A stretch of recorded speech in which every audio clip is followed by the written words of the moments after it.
Hola, Dios te bendiga. En el día de hoy nos toca meditar la lectura del el 26º domingo del tiempo ordinario, ciclo A. Y vamos a comenzar en el nombre del Padre, del Hijo y del Espíritu Santo. Y te pedimos, Señor, como siempre, la gracia y la luz de tu Espíritu, que nos ilumine, Señor, para que podamos no solo comprender, sino también vivir el mensaje que tú nos traes. Que seamos dóciles a la voz de tu Espíritu Santo y podamos responder con un corazón generoso, dócil y humilde. Amén. La primera lectura está tomada del libro de Ezequiel y dice, así dice el Señor. Comentan, no es justo el proceder del Señor. Escucha, casa de Israel, ¿es injusto mi proceder? ¿No es vuestro proceder el que es injusto? Cuando el justo se aparte de su justicia y comete la maldad y muere por su maldad que cometió, morirá por su maldad que cometió, perdón. Y cuando el malvado se convierte de la maldad que hizo y practica el derecho y la justicia, él mismo salva su vida. Si recapacita y se convierte de los delitos cometidos, ciertamente vivirá y no morirá. Palabra de Dios, te damos, Señor. Como extensión o respuesta de esa primera lectura, vamos a ponernos esto para poder ver mejor. Es el Salmo. Recuerda, Señor, que tu misericordia es eterna. Y precisamente es una respuesta del pueblo, ¿verdad? Es una respuesta de nosotros a esa primera lectura en la cual Él mismo nos está diciendo, yo te aseguro que si tú te arrepientes y vuelves a mí, no morirás. Y por el contrario, aquel que entiende que es justo, pero comienza a practicar la injusticia, pues sí se morirá, o sí se apartará de mí y morirá por lo tanto espiritualmente. Y esto es lógica, o sea, tú puedes tener, qué sé yo, una buena relación con alguien y todo está bien, pero si la persona comienza realmente a traicionarte, a hacer daño, bueno, entonces la relación se hiere. Y es lo mismo, básicamente. La segunda lectura es la lectura de San Pablo a los filipenses. Dice, hermanos, si quieren darme el consuelo de Cristo y aliviarme con su amor, si nos une el mismo espíritu y tienen entrañas compasivas, denme esta gran alegría. Manténganse unánimes y concordes, con un mismo amor y un mismo sentir. No obren por rivalidad ni por ostentación. Déjense guiar por la humildad y consideren siempre superiores a los demás. No se encierren en sus propios intereses, sino busquen todo el interés de los demás. Tengan entre ustedes los sentimientos propios de Cristo Jesús. Y ahí comienza el cántico de la kenosis de Jesús, siendo de condición divina, no hizo alarde de su condición, al contrario se despojó a sí mismo y tomó la condición de esclavo, pasando como uno de tantos, etcétera, etcétera, el canto muy bonito de la kenosis de Jesús, en la cual se nos recuerda cómo Cristo, siendo Dios, no tiene ningún temor a convertirse en hombre, sabiendo que los hombres somos tan débiles y tan incapaces de tanto pecado, se hizo uno de nosotros.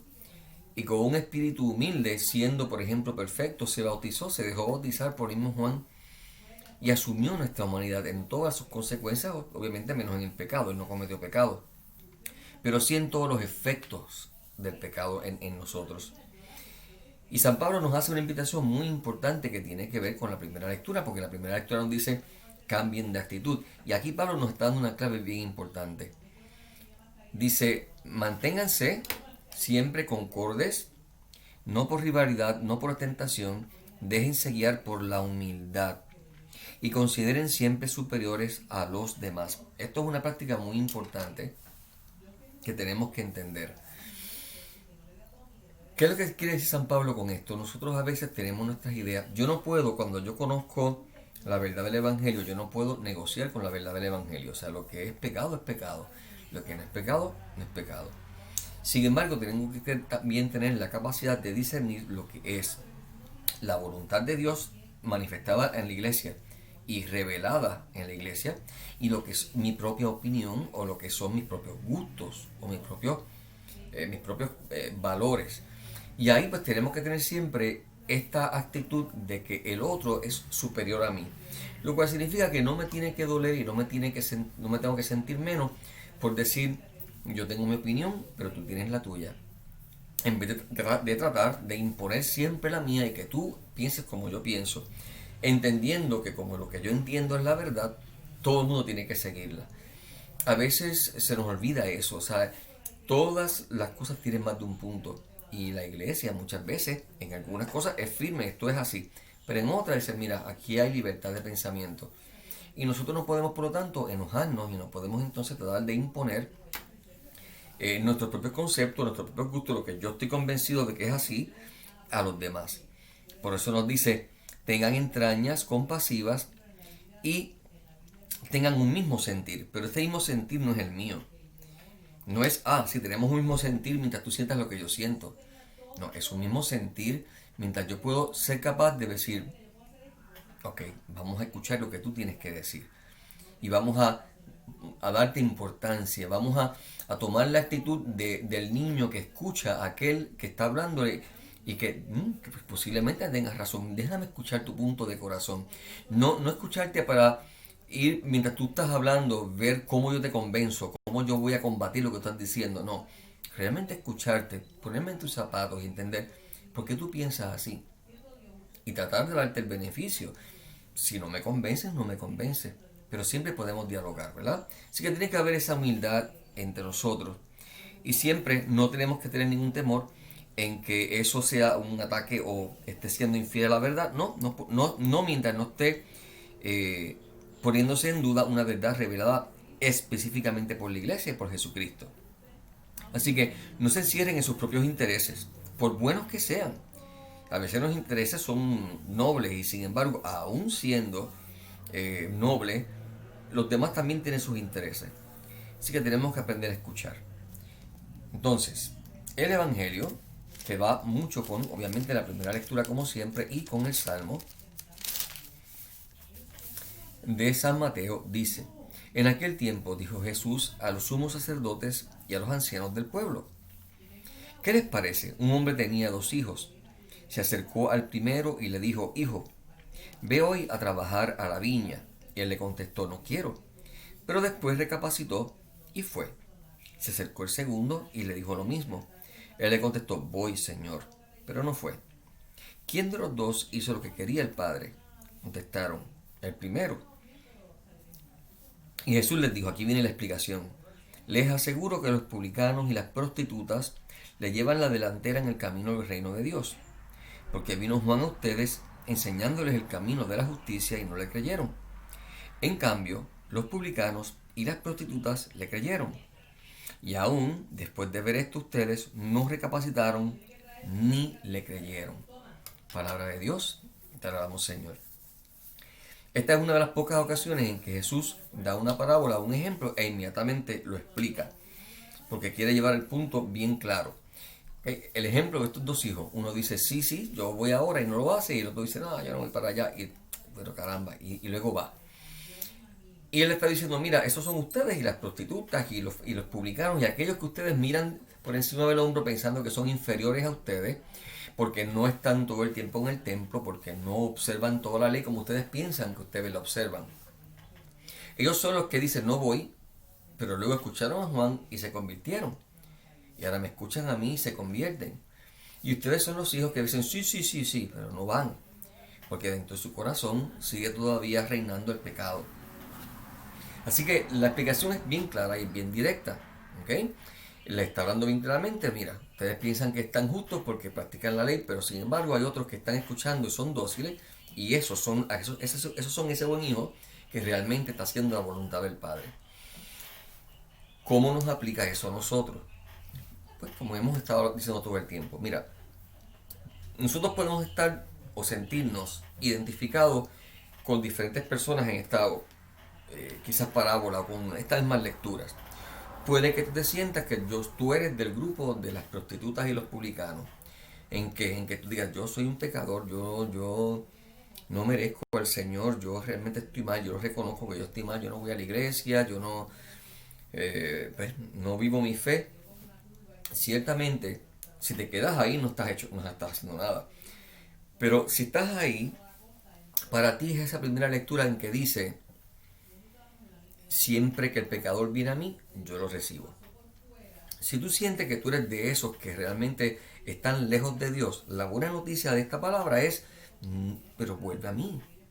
Ok, estás lejos, pero yo no te estoy rechazando, yo te estoy invitando a que vengas. Esa es la buena noticia. Y por eso Jesús dice, fíjate, estás haciendo la voluntad del Padre, aunque en tu vida quizás hayas dicho que no primero, pero si ahora dices que sí, estás haciendo la voluntad del Padre. Ven, ten ánimo.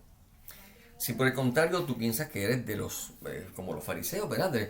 Tú vas mucho a la iglesia y no faltas a misa y comulgas y rezas el rosario, pero todavía en tu corazón no hay docilidad, hay mucha soberbia, hay mucho amor propio, no das el brazo a torcer por nada.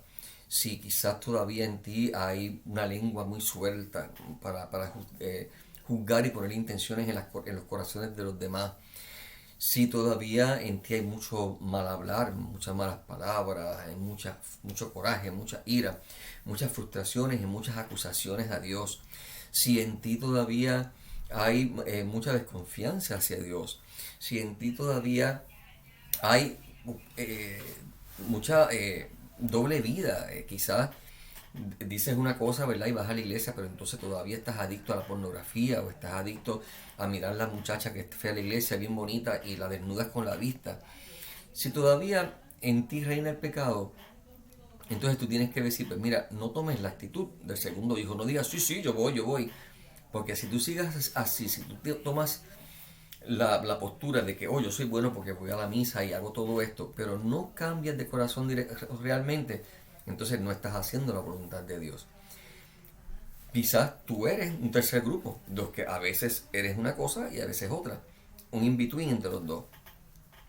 Pues la invitación sigue estando ahí, a la conversión, a pedirle al Señor, mira, Padre, muéstrame qué hay en mí que todavía te desagrada, Señor, en qué manera mi conducta es escándalo para los demás, para que no se acerquen a ti, en qué manera yo no tengo prudencia, en qué manera yo estoy pecando y no me doy cuenta, en qué manera yo te traiciono, en qué manera todavía en mi mente tú no eres número uno. Número uno son otras cosas, especialmente aquellas que te desagradan.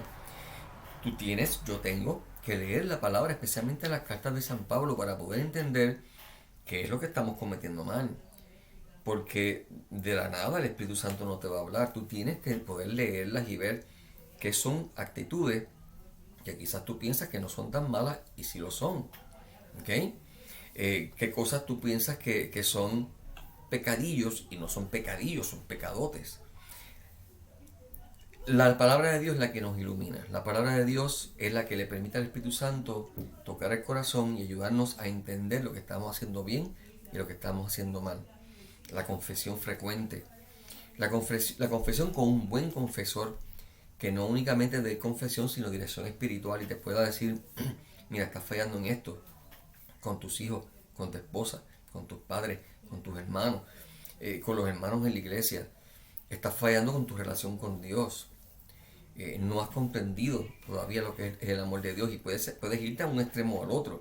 Desde que, como te dije antes, te pones en una posición en que juzgas a Dios y dices, yo no sé, yo no te entiendo, y te crees que puedes juzgar a Dios, o en una falsa humildad que es soberbia, en la cual, yo soy tan pecador que yo no me puedo acercar a Dios porque se caen las estatuas de la iglesia, lo cual también es ofensivo a Dios. ¿Por qué? Porque entonces no estás confiando en su misericordia, tú crees que tú tienes control sobre él, tú crees que tú realmente lo conoces tanto que no puedes ni siquiera creer que es misericordioso. Son muchas cosas y la vida espiritual es delicada. Lo importante de todo esto es, aunque la vida espiritual es delicada, tenemos un Padre que mientras nuestra actitud sea humilde y sea dócil y sea, mira, yo puedo estar mal, enséñame Señor, Él está contento con nosotros. Y eso es el mensaje. Siempre hay una llamada, siempre hay una apertura, siempre que haya un corazón humilde. Ten cuidado de no caer nunca en la actitud de que ya yo estoy bien, yo estoy convertido, o sí, sí, sí, sí, pero justificamos cosas de, por ejemplo, de nuestra personalidad. Yo siempre he sido así, yo no voy a cambiar. Grave pecado, grave problema. Eso se llama el pecado contra el Espíritu Santo. Te está cerrando por completo. Y así Él no te puede ayudar. Así que vamos a pedirle al Señor, Padre Santo, ilumínanos, envía tu Espíritu y permítenos escuchar tu voz que no únicamente viene del cielo, tu voz que nos habla a través de los hermanos que tenemos alrededor nuestro, que nunca pensemos que ellos son tan pequeños que tú no puedes hablar a través de ellos, que nunca pensemos que somos tan grandes que tú nos tienes que hablar a nosotros directamente, que tengamos un corazón sencillo y que podamos escuchar tu voz que nos habla en el hermano que tenemos a nuestro lado. Padre Santo, esto lo pedimos en el dulce nombre de tu Hijo Jesús. Amén. Dios te bendiga.